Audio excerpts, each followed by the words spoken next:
bandeko nous sommes mesala kolanda émission Sembo o epesa magamingi epai ya yemoko ndeko Jules Boulembi na poko alelo tokomi na ngoma ya Sembo toeli suskobeta masolo na oyo etali politique na mboka na biso na République démocratique du Congo bino mo boyebi ndenge moki ezali kotambola boyebi ndenge masolo ezali boyebi ndenge même le niveau est sacré.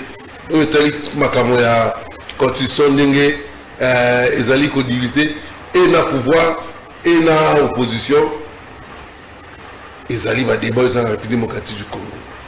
Mais na poko ya lelo toko solana ndeko Désiré Passe.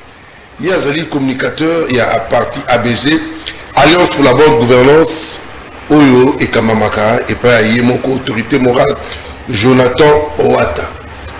Pele susto beta masolo ya motion mo gebeta maki na tadi eza motion zali motuna honorable Jean-Pierre Passe Zapamba tunaki wazali élu ya Popo Kabaka kuna na kwango atunaki na niveau ya parlement na o etali désordre zali ko salama na niveau ya grand bandundu ya masolo ya mamobondo elongo ekea ya tunaki me commission mo ekendaki kuna et ce qui n'est pas sola to relever ba équivoque ne balobaka ba suspicion ba doute bisika ba comme procès ali sika le côté zali ndeko Désiré na Natalelo a repère sa vérité ndeko Désiré mbote ndeko journaliste mbote dayo na tondio botondi boni parti na bino ABG oui parti na ngai ABG parti tolubaka parti na ngai parti na yo parti na ye parti ya biso nyonso ABG la bonne gouvernance ainsi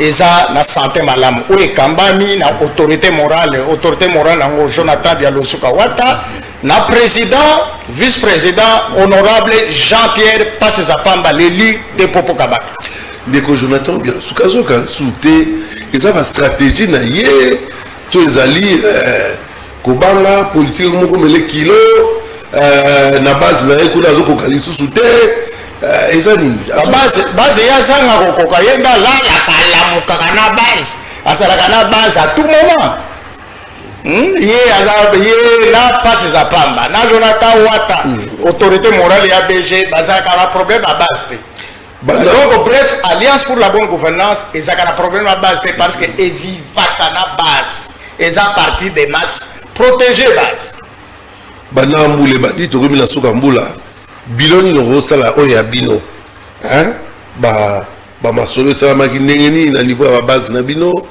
comment les choses ont évolué tito comme na soka mbula est-ce que vous allez satisfait na ndenge bino masolo ekambami te kozala satisfait peut-être c'est beaucoup dit satisfait par rapport à ndenge to uti na mapona mais non o elekaki c'est elekaki quand cela ne tienne biso tozoko vivre et kalate outa ko mona ke to outa ki na congrès président ba parti musuku ba congrès ko te sala makate mandat ya autorité morale Jonathan Wata et outa ki kusila après parti nyon se sangani ba renouveler confiance donc na moment azana mandat ya sika comme autorité morale ya ABG na vice-président honorable Jean-Pierre Passe Zapamba base nyonso parti nyonso ba structure nyonso parti bazoni selaki bango confiance bango bato bazokamba parti timo ya lelo bazokamba parti timo ya lelo mais pas que bango bauti bato bazokufa bato bazokima ndeko Passe Zapamba honorable alekaki je crois qu'il a interpellaki na niveau assemblée nationale parce qu'il y avait une commission où ekendaki kuna yebisa biso nanu bato bazokufa vérité ezobala te bato bazokima eza nini eloko na yeli ndeko yangwana et puis na ye n'importe où te na ye na canal kini na émission nini pas n'importe quelle émission Sembo c'est-à-dire na ye pour que naloba Sembo oloba vérité Sembo ngo eza ndenge nini moko te na Congo pe na mokili mbimbo alandaki te makambo ya bamobondo na plateau ya bateke entre bayakana bateke pour d'aba motivation bango balobaki o bazo wela mabele o boye chef de l'état mwana mboka Félix Tshilombo azoko bunda tongo pokwa moi pour que solution ezala trouver sécurité zonga bandeko bakima nyonso bazonga bato bavivre na quiétude pendant que mwana mboka Félix Antoine Tshisekedi Tshilombo azoko bunda bongo na badépité lokola biso na alliance pour la bonne gouvernance autorité morale Jonathan Wata accompagnaka ye Jean-Pierre Pazapamba le lieu de Popo Kabaka 4 fois accompagnaka ye mais non badongolo misu balongoli mubondo wana kotoi mubondo komi na Popo Kabaka eloko na yeli ndo lelo yangwana baona malade mongombo ok mais ba service de sécurité ezoko sala musala pour identifier nani aza nani mais comme na yiko loba sembo problème ebandi wapi honorable Pazapamba Buka Jean-Pierre aza élu de Popo Kabaka na temps ya élection na yaka yo pe moto yambaka ngai élu de Popo Kabaka Jean-Pierre Pazapamba aza élu ya Popo Kabaka na ya siège moko territoire ya Popo Kabaka ezaka na siège moko na niveau national ndenge seni abongisa masolo ok ndenge enrôlement esalama réalité ezake tozosongela wana te réalité ezake Popo a un seul siège au niveau national où ils ont kambama population nyonso Popo bapesaka confiance jusqu'à preuve du contraire na honorable Pazapamba Buka na parti oyo tobengi alliance pour la bonne gouvernance ABG oui kambama ndenge na utai koloba na autorité morale nango Jonathan Dialosuka Wata tant que ba élection na uti koloba que il fallait la baké motion d'information oyo élu de Popo Kabaka Jean-Pierre Pazapamba a salaki na parlement bisika na ye esengeli alobela ye comme moponami soki aza na likamba kolobela yango kuna parce que ayebi mpe koloba verbe aza nango mpe alobaka solo akomaki motion d'information wana malheureusement pour un camp na français akomi yango na français atelemi asengi nzela mwana mboka Vital Kamerhe oyo aza président ya assemblée nationale lelo apesi ye maloba Jean-Pierre Paz biso nyonso tolanda nga mpe nazala na ndako na ngai nazokolanda Pazapamba leka otanga motion d'information na yo mais keba namoni papier wana biloko okomi eza ebele je connais ta capacité de synthèse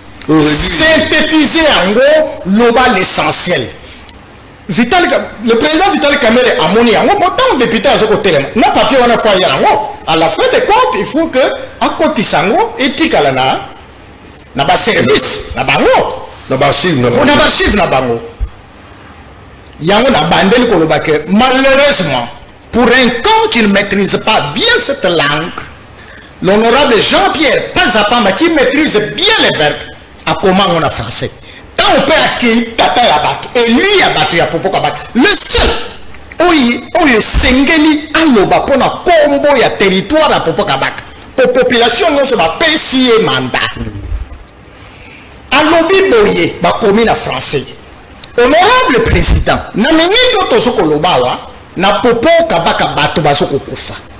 Messieurs les journalistes, je m'incline, excusez-moi, je m'incline liboso ya bibembe wana. Ce sont des Congolais. Pena kombo ya autorité morale ya BG Jonathan Wata Dialosuka na élu na bango na Popo Kabaka Obatinda Jean-Pierre Pazapamba na présenté ba condoléances na ba famille nyonso ba yeba ko bungisa bandeko. Et puis nazongi ko fortifier et lombe mobali Pazapamba parce que yé moko mais la voix de Popo est entendue. Aleki ayebisi président assemblée nationale bato bazoko kufa na Popo na mibondo mais mibondo wana baza différent mibondo yo ya plateau bateke oto yoka biso nyonso plateau bateke mibondo babundelaka mabele na bayaka bateke na bayaka mais na Popo bateke bazalaka te na Popo eza kaka bayaka na bayaka mibondo wana yo président assemblée nationale Vital Kamerhe sotinda biso la commission tokenda na kwangu po tokende koyoka na source qu'est-ce qui se passe exactement C'est quoi encore cette histoire de Mobondo dont on entendait parler dans le plateau d'Ateke et comme à Popo, c'est quoi exactement? Le député de lobby, président de l'Assemblée nationale, Tokei, pas si ça pas Mbabouka, le seul élu de Popo, Azaraye peut membre de la commission Wana. Baketi na chef lié ya province la biso Kwango. Bakomi kuna, bayokaki bato bayokaki. Société civile et pesi bango d'information. Batse yango na papier. Baye kozonga, banda baya kozonga. Ce que rapport Wana pesa maka avant. L'honorable Pazapamba, comme il était membre de la commission, il devait prendre connaissance. Sigo. Il y a document on appelle ceux qui va vendre le rapport, ceux qui va vendre la voilà. Et les députés va foutre à l'État. La commission va zongi, mais s'il mauvais ça m'a écrit tout le monde. Non, ma élu de Popo Jean-Pierre Pazapamba. Ce qui rapport on est Samaki. Bah, formation ce qui est comme le président de l'Assemblée nationale attend. Le service de sécurité pas à disposition à temps, ça aurait évité des morts inutiles na Popo. Ndi abele laki na place député Sengeli Lobela. Ni commission wana. Côté Tokenda, ba yebisa biso que Mobondo wana est différent ya Mobondo ya Bateke, ya plateau Bateke. Là, eza Mobondo initiative, il y a d'un parti politique impopulaire. Voilà biloko alobaki na français. Laisse-moi vous dire, monsieur le journaliste, na mokilo baso kolanda biso, que na popo kabaka l'élection utai koleka, bato bakenda ko compétir, en tout cas, plus une trentaine de partis politiques. Une trentaine de partis politiques. Papa, bakenda trentaine. Les partis politiques ont aligné des candidats à Popo. Niveau national et provincial, une trentaine de partis. Mais, tu connais bien place le problème. Une trentaine de partis politiques alignent des candidats dans la circonscription à Popo Kabaka. Dans le niveau national, un seul siège. Niveau provincial, 2 sièges. Papa, tant bakei populaire tant bakei mutazalaki nano na kiti wana honorable Pazapamba Buka. Yé mutazali député sortant. Accueilli pour que ceux qui population balingi ba renouveler tant wa comme na Popo. Le territoire de Popo Kabaka compte 3 secteurs. Secteur ya Yoso, secteur ya Ngoa, les chefs-lieux du territoire, na secteur ya Lufuna. Élu à Popo Kabaka, Mouto va voter dans le secteur Nyonso, a commis un chef-lieu à territoire, Bayebisi Boye, secteur ya Lufuna. Nous avons Moko yaba moko de 3 secteurs à territoire à Popo, Yoko Megako ni Atakuna Te. Bawala balani Bayebisi. Population Bayebisi que Bamibondo, Bazana, na Lufuna. Komekako ni Atakuna Te. Ce qu'on y a tikuna mbeba. C'est connu de tout le monde. Azape Moutou. Mais ceux qui m'ont voté, ceux qui ont joué même quelques fois dans le secteur, tout simplement parce que il y a une route qui parti na biso secret nango to viva kana base. To lia kana base, to lamba kana base, to zala kana base. Bango moko base, baso ko yeba insécurité eza kotoyo, eza pona leader la biso. Akomate bango moko même électeur wana batu ya DG donc pour yo insécurité les ali batu moko baza entretenir ngo insécurité ça to baza entretenir yokali solo na solo masembo yokali solo Jean-Pierre Padle l'honorable Jean-Pierre Pazapamba aniata na Lufuna te na ngambo wana ya ibale akenda te tango akete banani basalisa ba élection kuna. Il y a des partis politiques qui ont bâti campagne na Bamibondo Basali. Malgré la sécurité, l'insécurité qui a été montée pour empêcher l'honorable Pazapamba de ne pas battre campagne là-bas. Et que le parti Alliance pour la bonne gouvernance de Jonathan Wata et à côté de Missa, drapeau kuna te. En dépit de œuvre au Basalak. Voilà ma tamdenge les kaki. Tant que ça n'est bongo, battre campagne et abima. Baké commission Oyo, président de l'Assemblée nationale a initiative. Baké na kenge, bayamba ki bango na société civile, bapesi bango d'information baye nango faut bapesa rapport wana faut ezala signé na bamembre nyonso bazalaki na commission mais solution emonani nanu te bato bakufi na popo il plus de 100 bakufi na popo balongwe mibondo longwe na secteur ya lufuna kote bayebeli bango s'approcher à quelques mètres ya secteur ya ngowa l'état esekelaki asala nini mwana mboka Félix Antoine Tshisekedi Tshilombo lokola alingi sécurité ezala partout baservice na ye bakitaki sur le terrain affrontement na bamibondo na bamilitaire mort d'homme ye eli ya popo kabaka esengelaki asala nini apesa information wana mokili mobimba bayeba et comme azalaka na commission il sait qu'il y a eu des choses qui leur ont été dites par la base na kati ya chef lié ya province nda asalaki motion d'information alobi l'Assemblée nationale kaka ndeko ntango alobaki bongo nalobi motion d'information na ye ezalaki na 2 points problème ya insécurité mokondo na problème ya épidémie eza na moko ya province moko ya territoire na biso na monkeypox. Voilà le 2 points là papa tango kaka asali motion d'information wana alors tatangaki kombo ya motu te c'était écrit en français et vous avez la copie et puis alobeye mpe alobaki yango na français en bon français alors kaka tango asilisi papa moki oyoka ke na bagénéraux oyo baza na exil na bacolonel oyo baza na exil qui sont membres d'un certain parti politique na bato ya parti politique wana ti lelo ndenge nazoloba bo baokipe bachaîne ya télévision baokipe réseaux sociaux baokipe tout ça kofinga pasi za pamba kofinga Jonathan Wata kofinga abeje tomonana te beaucoup bango bazokondane na nini bango exactement bato olobi baza identifié bazoleka batebe bazokondane honorable Jean-Pierre Paz Zapamba na nini balobi akosi parce que bino identifié bango akosi atangaki kombo ya motu te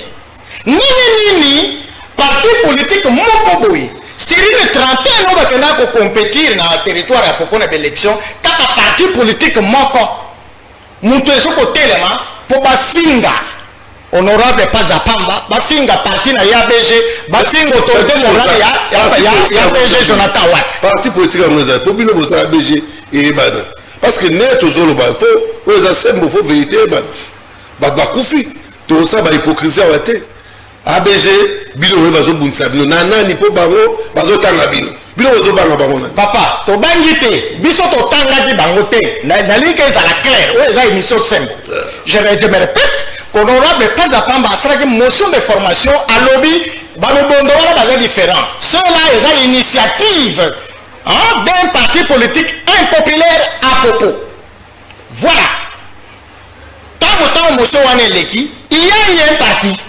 bato ya parti moko ya CRD je ne peux même pas citer ça 2 fois bato ya parti wana baoccupé CRD CRD ezali ya ekabamaka epai je crois je ne sais pas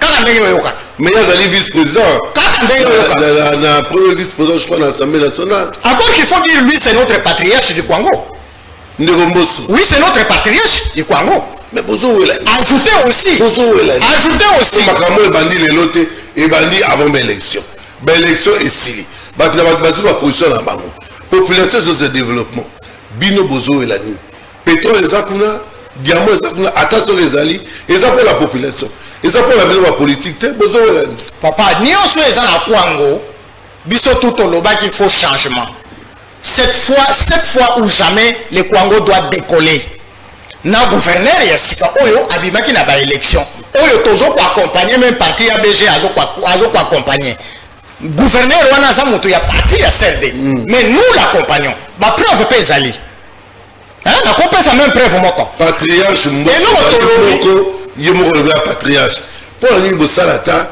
table ronde moko te bovanda bino na ba fils ya kwango bosola pour l'intérêt ya mboka pour lelo ba kufi esika liwo ezali esengo eza te biso ABG Alliance pour la bonne gouvernance parti où Ekambani na autorité morale Jonathan Ouattara Losouk avec son président Jean-Pierre Pazapamba toza na problème na montouté owana sa patriarche na biso mais si mbelo ko na ilobi mokilumba bazoko landa yo za mwana mboka j'ai dit encore que lui c'est notre patriarche c'est là parce qu'il y a aussi le vieux Matadi Wamba oui en dehors de ça il venait d'être le président de l'Assemblée nationale s'il vous plaît. Ya wapi ya kwang na lobi que président national président ya kwang non président national ya président ya assemblée nationale deuxième personnalité ya mboka bamibondo bazalaki mais cette fois ici bamibondo déloka ba comme na popo c'est comme ça par rapport à la commission le président de l'Assemblée nationale l'actuel Vital Kamerhe, le professeur Vital Kamerhe, on a initié qui député wana bazalaki ya BGT. Réaction à l'Assemblée nationale parce que beaucoup de personnes ont motion information. Motion information. C'est Vital Kamerhe qui dirige. Motion information et Pessamaki. Problème c'est quoi? Ah, possible. Attends biso. Alors pour indexer biso parti wana bato basokola. Oui. Oya poza mboso. Oui. Oto tanga ngo. Olanda mission te na télévision moko na kotanga kombo te. Avec un garçon qui a fait ça. Aussi. Bino mo pesa bango ba preuve. Mais toza a monde ngo ba civilité. Biso bazo ba kosi po bino emsu bozo loba. Boye la bango ba preuve. Papa, et l'autre ezali a ba loba na français qui se sent mauvais, c'est mouche. Depuis là, MBB Batunio so bakufi kuna na popo baza ba Angolais, baza ba Congolais. Bisonio so photo compati. Tous ont même droit de se. Tous à la biso tout ça les loko moko to yeba et loko e uti wapi e pona nini po e ça la suka et se répéter tepe si la libela. Kwangu eza mabele ya bakoko, mabele o kimia ezalaka. Olandinga monsieur le journaliste to mesala ko vivre na kimia na biso eloko na kwangu to yebi amote il avait fallu muto nyonso un bon congolais oya lingaka kwangu motion d'information wana bakoka ko combattre angote Jean-Pierre Pazapamba Jonathan bakoka ko combattre bangote sur ça et ces partis politiques là to tika lokola commission ekenda kuna bapesi rapport na président assemblée nationale la service de sécurité basala musala désiré pas toloba sembo oui parti politique moko et au combattre motion d'information wana te est-ce que bango baza na poids ya kovandela ngo to kotiali ni to makasa neni bozo pesa bango est-ce que ça makanisi la bino te ba combattre motion d'information te na bandeli koloba ke motion d'information pesami pour na bango ba se sentir indexé ya wana l'information pesami donc faut suite moko logique ezala si ko pona bino suite logique ezozala te suite logique bato bakopesa ngo ba service de sécurité ndenge bazoko sala musala non ba démanteler logique monsieur Zali le président qui était informé de l'Assemblée nationale maintenant à lui aussi de dire la vérité il y a maramezo les cas il y a une commission il y a on a lobby suite logique il y a on moi IEP azokoloba vérité te la commission ou les kaki alors que les choses évoluent de manière négative. Une très bonne question, monsieur le journaliste. Motion de commission Ekenda, ils ont eu ce rapport. Ce qui est fait, ça m'a noté, na tawana, n'importe que la partie de motion de information honorable pas d'apprendre à fallait, activer pour que et ça m'a pas battu à Kofi. Oh, le président de l'Assemblée nationale Vital Kamerhe azoko salana motion na rapport. Oh, la commission Atinda, j'ai pas tout ça la confiance là. Il y a des services de sécurité et ce qu'on travaille. Mais pour ça la diversion, parti wana biso honorable pas d'apprendre matanga, vous avez la motion. Est-ce que ezali la motion wana ezate? Est-ce que vous avez le nom d'un individu là-bas? Ezate. C'est un nombre d'État par exemple. Parti impopulaire des Akayabango. Sur une trentaine de partis politiques qui vont compétir dans Popo, est-ce que les partis politiques sont Bango? Ceux qui ont des partis impopulaires. En tout cas, moi, je ne peux que concéder Bango. Mais ce que j'ai dit, et M. Ezali Sembo, honorable Jean-Pierre Pazapamba, motion de formation à Sala, à Tikala Kotanga, parti politique à Tamoko, à Lobaka en bon français. un parti politique bien identifié, impopulaire. Voilà. En bon français. Impopulaire. En bon français. Maintenant, si nous avons un parti politique impopulaire, on s'est senti, oh, voilà, non. Mais quand on a na bandeli que na ba généraux ba kenda en exil, na ba colonel ba kenda en exil, na ba membre ba cadre ya parti wana ya CRD ba occupé ba média nyonso ko finga ko menacer l'honorable Pazapamba de mort, ko menacer l'honorable l'autorité morale Jonathan Ouatta de mort, des insultes oyo eza culture na biso na kwango te. Oyo chef de l'état mwana mboka Félix Antoine Tshisekedi Tshilombo oyo alingi te, alingi ke mboka etambola malamu qui était des à la partout. Ce qui est solo que toza na union sacrée et que toza ba congolais to sunga mukonza mboka pour que problème ya mobondo na popo kabaka esila. Commission ekenda basala rapport, service de sécurité ezali toujours biloko nini bazosala pour que solution ezala trouver. Il fallait eloko ekomisa biso bumaka. Mais pour la nini bango ba se sentir indexé. C'est une trentaine de partis politiques où ils vont compétir na popo. Il n'y a que bango batubasa impopulaire. Est-ce qu'ils sont impopulaires? Na concédé bango. Ndeko désiré pasi bazo la biso mingi baebi épisode oyo masolo oyo. Neko honorable Jonathan Ouatta bien osuka azali moko pe abato ba contrôleur mingi na makati politique na patriarche Mbosso na ranti na lobi mabete pour basalaka moko basalaka ensemble. Mais qu'est-ce qui se passe la radio? Oui, na parcours politique oyebi mbutamutu na biso mbutamutu na biso azalaka depuis époque ya Mobutu aza moko ya biso ya kwango. OK, aza moko ya biso ya kwango, aza mukolo par rapport ya honorable Pazapamba, mukolo par rapport ya honorable Jonathan Ouatta. Basalisi makanisika mbutamutu auti exil. Parce qu'on a entendu aussi parler de choses comme quoi ils auraient été fabriqués, créés. Non. Ndeko vandi boy. Ceux qui ont commis député élu dans une liste de partis politiques, au commis député, il y a président de parti wana. Alors les électeurs, quelle est leur importance? Wana Longola. C'est ça le vrai débat. Du reste, patriarche Nabiso a out exil. Tant au président de fait Désiré Kabila à côté. Bato bazonga yo yebi. Muto moko ta ko la gisa musapo akende exil o azonga na bambongo na ye. Muto moko te. Voilà pourquoi les loups. Les politiciens congolais balingali suko kende exil te. Muto muto na biso azongi. Mayaka kokuta déjà honorable Jean-Pierre Pazapamba na autorité morale na biso. Ya BG Jonathan Ouatta. Bazalaka déjà na pas diplôme na bangwa licence. Ils étaient déjà tous des licenciés. Et ils travaillaient déjà. Bazara financier. Et chacun d'eux avait un salaire décent. Il a déjà un nom. Bon, on peut toquer le côté moussous. Wane Zama Kambo et Tali Mbutamutu Nabiso. Na bande konaï. Bayetani la vérité. Oui. Mais pas la moussous qui ne connaissent pas. La relation à Bangondengue Banda, Nandenge évolua, ils doivent se taire.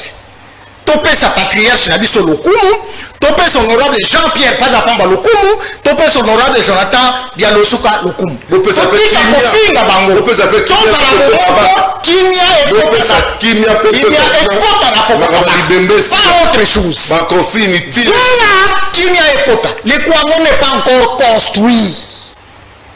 En dépit du fait que Kouangou Bazalaka Sokena tel, Bazalaka Sokena tel, le chef de l'État n'a même pas où dormir dans le Kouangou. Vous comprenez? Ce qui n'est pas excusez. Je sais que vous avez les moyens. Vous faites quoi avec cet argent? En tout cas, il faut qu'on tourne à Bango. Mais Bissoff, c'est pourquoi tu as la partie politique, il y a bonne gouvernance. Tu vis à la base et il faut que tu aies les mots. Si Sabidimbu, Pazapamba Bouka Jean-Pierre, si Sabidimbu, Jonathan Ouatta, si Sabidimbu. Ce qui est à quoi? Et dans chacun des territoires, sur les 5 territoires que comprend la province du Kwango, Bango Bazana et Lembo dans chacun des territoires. Ça doit être compris, noté et retenu une fois pour toutes. Dans chacun des territoires, Kassongolunda, Feshi, Kahemba, Popo, Kenge, il faut même aller même dans certains secteurs. Et ça même dans le secteur, il y a Batoumoussous, où ils ont été, où ils ont posé des actes. Et nous, quand on a eu tout ça, on a dit pourquoi on a dit ça, et Tongama, tout ça, l'État m'a beaucoup. Et nous, on a zongé, motion d'information ou épessani. Il y a une loi dans le territoire de Popo Kabaka. Oyo batinda mutinda minabango Jean-Pierre Pagapamba aya kolobela bango tant de lecteur na yeba kufi il fallait salanini abeta maboko non un bon député encore qu'il faut souligner que Pagapamba Jean-Pierre c'est pas n'importe quel député Jonathan Watabialoska c'est pas n'importe quel député c'est la 4e fois oyo est à 4e mandat na bango et c'est parmi ça parmi bateau yo sur lesquels la République compte. Mais ça n'a pas valeur compétent. Et les témoignages sont là. Il faut encore ajouter l'honorable Pazapamba Jean-Pierre, c'est aussi un enseignant. Il y a IEC. Vous avez des milliers d'étudiants, il y a IEC. Posez la question. Mon collègue d'ailleurs n'a pas le droit de réponse dans la chaîne de télévision à Bango Bakenda. J'ai trouvé quelqu'un là. Il a sursauté. C'est une valeur. C'est une valeur. C'est parmi les rares où est Sengelito. Les Sengelito protégés. Diversion. Laissez les services de sécurité. Rapport de la commission, il y a des députés. Honorable Vital Kamere Atinda Gakwang. D'exploiter le rapport encore que ce rapport j'ai appris que ça aurait été déposé mais encore qu'il faut souligner que ce rapport doit être signé par tous les membres de la commission. Chaque membre de la commission a tangi a montré que oui biloko bokomi yango toyoka na terrain a signé. Ça se passe comme ça, en tout cas pas le quoi mais ça se passe comme ça. Ce qui est Salamaki Bongo, en tout cas, honorable Jean-Pierre Pagapamba, Azana Simaya, chef de l'État, Azana Simaya, président de l'Assemblée nationale, pour l'aboutissement, pour la kimia, na Popo Kabaka, pour la kimia, dans quelle diversion, on doit interpeller ces députés-là. C'est Kayebi Batouan. Il a cité qui? Il n'a pas cité le nom d'un seul parti politique. Vous avez la copie de sa motion. Est-ce que mon combat parti politique, au mon combat il y a Motorakati qui se sent mauvais, mais par mon j'insiste, n'a pas généraux dans un exil il y a parti wana, n'a pas colonel dans un exil il y a parti wana. Non, ce sont des généraux. N'a pas colonel dans un exil il y a parti wana. Motion de formation wana bal. Pagapamba, des insultes, bien l'autre, Jonathan, ABG, Kuna et Komo dans la terre dans le secteur wana. Et loko honorable Pagapamba zoko senga. Na autorité morale ya parti na biso ABG, kimia eyeba kozonga na province ya Kwango en général, pe na territoire ya Popo Kabaka, na secteur ya Lufuna Nangowa en particulier. Yaza eli ya Popo. Il faut vacances parlementaires al salé la kango wapi na Popo akenda kana bamboka pe na ba secteur nyoso pozo akaba déshydrata ya bande gwara nyoso aya kanango mukonza mboka za posa ya bongo en dépit du fait que mukonza mboka je m'incline Félix Antoine Tshisekedi Tshilombo que bazo conseiller na Kwango akende ko visiter Kwango bakende ko soana ye en particulier Popo comme divisé au kabali bu aza papa soit kende mboka na yo kabulanga sate aza bozo soana bozo bomana alors que ils ont mal monté. Oui, mais pourquoi il y en a qui pensent que politique pour la bango politique il faut kakazala on ne parle pas de quelqu'un d'autre. Oui, il y a où oui, il y a pas la bango. Toujours le même terrain Dans le Congo, il n'y en a pas. On est pas député Bénin. Mais si on peut parler de Mwindonsang dans telle province, on peut parler de Bahati, on peut parler de Vital Kamel dans telle province. Mais pourquoi on ne peut pas parler d'autres personnes au Congo?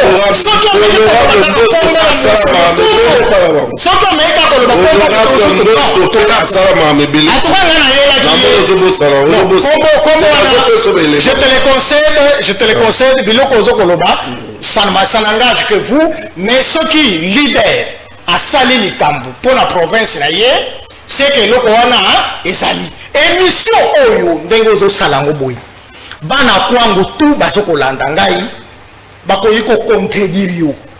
Kompe Bakoyiko Yebisa Yoke, Andego Oyo Lobaki Eza Solo, Kingandi à Salabo, ya Salabo, Kingandi à Salabo, ya Salabo. Par exemple, le député Pat Zapamba Bouka Jean-Pierre, et l'île de Popo Kabaka. N'a pas tifnaïe pour voter la popo. Sur 4 mandats, n'a pas eu chaque mandat à Salani. Pour nécessiter que des marchés modernes, na kata territoire à Popo Kabaka ou à Tongi de monument naïe. Et dans chaque école, il y a territoire à Popo Kabaka. Laquelle il n'y a pas à prendre les alliés. Il jette même des ponts et il vit avec sa base. Ceux qui toquent pas honorable gens et pas autorité morale, Jonathan Ouattara Bialo Souka. Lui ne voit pas Popo. Lui voit le Congo et en particulier le Kwango. Ceux qui ont un Kwango, au nom de l'ABG, l'Alliance pour la bonne gouvernance, tu trouveras une œuvre dans chacun des territoires. Il y a province, il y a Kwango. Tu trouveras une œuvre. Contrairement à Batomoussous. C'est parce que ce ne sont que des députés. Ils n'ont pas plus les riens qu'ils gagnent. En tout cas, ils pensent à la base. Mais si vous pensez... Attendez. Si vous pensez qu'il y a eu des gens qui ont occupé de grands postes, si vous pensez qu'il y a eu des gens qui ont plus de moyens, en tout cas, il y a une œuvre na bango na Kwango. Il y a une œuvre na bango na circonscription électorale na bango ce qui va lever Kwango te. Mais comme mon parti ne voit pas un secteur, voilà pourquoi l'autorité morale Jonathan Ouattara Bialo Souka pose des actes dans chacun des territoires du Kwango. Le tout pour le bien du Kwango. L'honorable Pazapamba, défenseur infatigable ya Kwango. Il faut pour votre petite histoire. Makambaka Hemba à l'époque. Les rapporteurs c'était qui? Mais qui a haussé les tons? C'est pas Zapamba, Jean-Pierre Bouka. Je voudrais dire que les Kwangolais sont fiers de 2 députés. J'encourage les autres. Balanda, exemple, mais ils sont fiers d'avoir un Jean-Pierre Pazapamba comme député élu de Popo Kabaka, un Jonathan Ouattara Bialo Souka élu de Tchango, autorité morale et ABG. Leader et à Kwango. Ndeko désiré pas si Bassi Togomingo chuté pratiquement Togomo qui est vers la fin. 2024, il y a un comme aussi là. Tout ce côté à 2025. La limite que na makanisi na bino nyoso bolinto ko tonka na lolenge mamamezo kene. Bao bazali ko critiquer bino. Na nene bino bozumo na makambo. Message ni bozo lancer la bango. Peut ko rappeler ni na ba député bazana ba institution pour kuna ba bakufi eza ba congolais. Eza le gabon sakala dia ba congolais. Bolti ba monde. Et loko toyela ki ko sala démenti et puis ko kundola ko tumba diversion. Le parti wana ya CRD bazoko sa sur histoire oya mobondo ba député bakenda ba sala ke rapport na bango encore que rapport wana faut la signer par tous les membres de la commission. Société civile sur le terrain ezali batu bazokufa baza ba sosote baza batu baza ba congolais baza ba kwangolais. Respect que leurs âmes reposent en paix. Tosunga mukonza mboka na ba service de sécurité na ye nyonso pour que l'histoire wana ya mobondo elongwa na popo. Voilà mbela ya honorable Pasi Zapamba Buka. Voilà mbela ya autorité morale ya BG Jonathan Wata. Histoire ya mobondo ici là. Et le chef de l'État ne dort pas pour un problème wana. Tout sungayi. Soki d'information nyonso eutaki na terrain na nzela ya commission eutakuna. Totike la service compétent d'exploitango pour bamona comment ils peuvent désactiver bato bazoko sala désordre wana pour kimia ezonga. Eza eloko ya ko fingela honorable Pazapamba te, Jonathan Wata bialosuka te, ABGT et oyo bazoko kufeza bato. Eza makila ya bato. S'il vous plaît, respect à ce sang. Respect à tous ces fauchés. Il y a Popo. Le lit de Popo Kabaka ne dort pas. À cause de cette histoire. A-t-il confiance dans Mokonza Mboka? Félix Antoine Tshilombo Tshisekedi. A-t-il confiance dans le service Nyos? Lokola a dépendaka. Na président national, ya président de l'Assemblée nationale. Moi, Mboka Vital Kamere. Professeur Vital Kamere, encore que depuis ma vote, je n'ai jamais présenté, mais félicitations pour son élection. Parce que pour gérer l'Assemblée nationale, il y a gérer quelque chose. On est confiant que le service de sécurité va travailler, va tika diversion. Tout le service de sécurité travailler, va trouver solution à problème. Il y a Mubondo. Aux députés nationaux du Kwango. Otika Kofinga, honorable Jean-Pierre. Vous n'êtes pas député de quelqu'un. Vous avez élu la population. Vous salez la population. Botika ba diversion na problème ya Mubondo. Botika ba service compétent. Basala musala pour que eloko wana esila. Biso to mesana kimia to botama na kimia wana il faut eumela. Yango Mokonza Mboka zoko luka. Voilà message au président. Botika diversion. Mais faut les mêmes députés nationaux. Boye bakabaz. Le Kwango n'est pas encore construit. Tozu gouverneur Yassika. Botia ye maboko. Bilo ba députés nationaux. Ndenge na mona gitango ta problème d'érosion ya Kwango. Ndenge na mona gi Jean-Pierre Padapama ndenge atelema ki akena ba nikoki sekei ba sale mosala quand même wana eza ko soutenir gouverneur quand même. Moi eloko mona ki wana ekei ne fisque quelque chose pour que makambo wana d'érosion ici là. C'est ça soutenir les gouverneurs. Bino ba députés nationaux bosali lobbying ya bien kotoyo pour que Kwango bénéficier quelque chose le ko mwana mboka gouverneur azakona musale sala makwango na biso etongama kanisa ka base côté ba vota yo. Nous devons construire le Kwango nous-mêmes. Qu'on ait beaucoup de Jonathan Wata au Kwango. Qu'on ait beaucoup de Jean-Pierre Pazapamba au Kwango. Voilà ce dont nous avons besoin. Un message de manière générale. Et ça peut message pas patriarche, en tant que patriarche. Patriarche n'a souhaité ma meilleure feu. N'a souhaité ma meilleure feu. Et là qu'on a senga à sa papa nabiso patriarche nabiso. Au moni ce qui bana baso koleka na télévision. Ko fingaka élu. Oh yo yebi valeur na bango.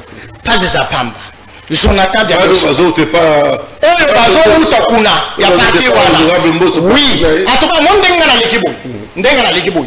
Soki d'abord na chaîne bino pe le karaté. Mais soki na meki na loba elo comme abe pour la patriarche. Non seulement que bino boko lekisa débat. Oui, yo ke loko na bino. Non seulement que bino boko lekisa lo wana mabete à l'endroit ya patriarche na biso, mais aussi bakotsango na mutu ya nani? Ya ba mentor na ngai. Bakotsango na mutu ya Pazapamba, bakotsango na mutu ya Jonathan Wata. Nous ne sommes pas de cette éducation là. Baton sakaye bango pe bazoko c'est la limemia patriarche akanga bana wana ça n'honore pas notre patriarche qui est un individu qui quitte son parti qui va na plateau à télévision kofinga belu kofinga mikolo. Ce n'est pas vraiment notre éducation et ce ne sont pas des valeurs où esengeli biso to promouvoir na Kwango. Et yo leader na bango, yo président ya parti politique, moi na no soki asali mabe. Nani mutu alibosa ogangela ye. Yo Mais ce qui a gagné, on risque de soupçonner comme quoi, hein, que yon tozotin d'ailleurs, ou tu soutiens. Prouvez que vous ne soutenez pas les mal, que ces jeunes gens-là qui passent dans la chaîne, la télévision, qui ne connaissent pas la diversion, que ces généraux-là en exil et ces colonels-là en exil, qui sont en train d'insulter, en tout cas, ils doivent arrêter. Trop, c'est trop. Nous voulons que le Congo se construise. Je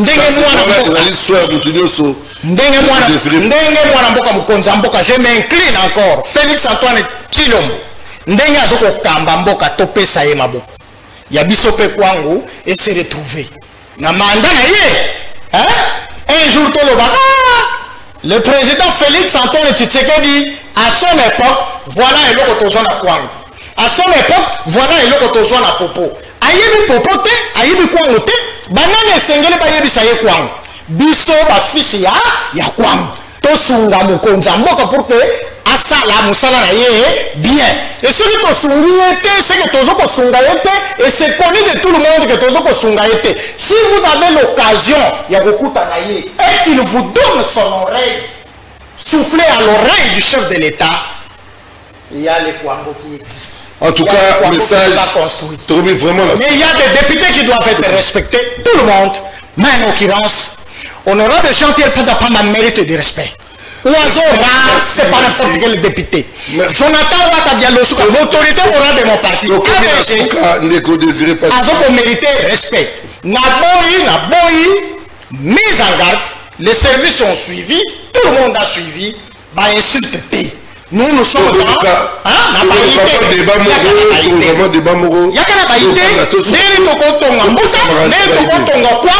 que chaque député fasse les comptes pour que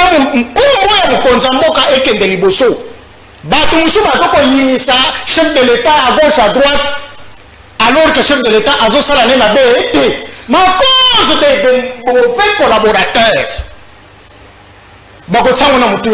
Na mutu ya mkonza mboka tala loko liya wasali tala vital kamere biloko asala ke para bango tala président ba hasi biloko asala mais tout ça ba konta on dit là c'est le chef de l'État il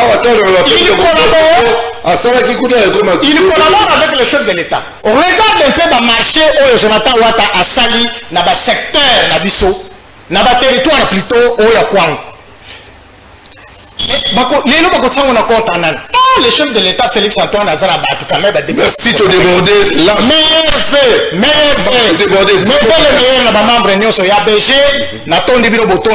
merci beaucoup qui a fait respect na mikolo et oumena merci na César Malobano ya suka na émission Neko Désiré Passi aux alliés communicateurs il y a parti ABG Alliance pour la bonne gouvernance oyo ezali parti de Kamama pas autorité morale Jonathan Bialosuka Wata, Pélissoussouna, président honorable Jean-Pierre Pastizapamba Bukao, Azali élu, il y a Popo Kabaka. Ajoutez l'oiseau rare. Et pas Iwapi, après ça qui motion information à parler du peuple pour nous signaler, pour rappeler que Benda Mato Nde Balobara, Kebakuna na Popo Kabaka, Makameza Malamute, résultat brutal dans Neko Désiré Passe Nengalobi, il y a petite information, mais Sima, et comme le coup là, à tout ça qui m'était alors que les alliés message à repasser la population dans l'autorité pour être mon boulot et si là tu remets la souka ya émission la biso sembo et message à repasser à mi et pas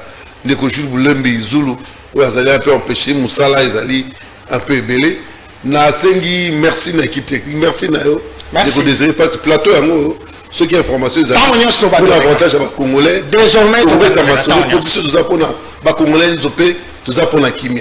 merci Navé Ambata merci na Kouparbola qui a fait son retour merci à toi l'invincible Freddy Takidi merci à Soulemo merci à Gimputu merci à Merveille Meur aussi hein na Batutu ya Kalaki na Batispateur ba accompagner son moula Mobimba on espère que 2025 et que malamu pour la biso nyoso tokomi na suka ya émission allez botika la malamu kimia o mabota na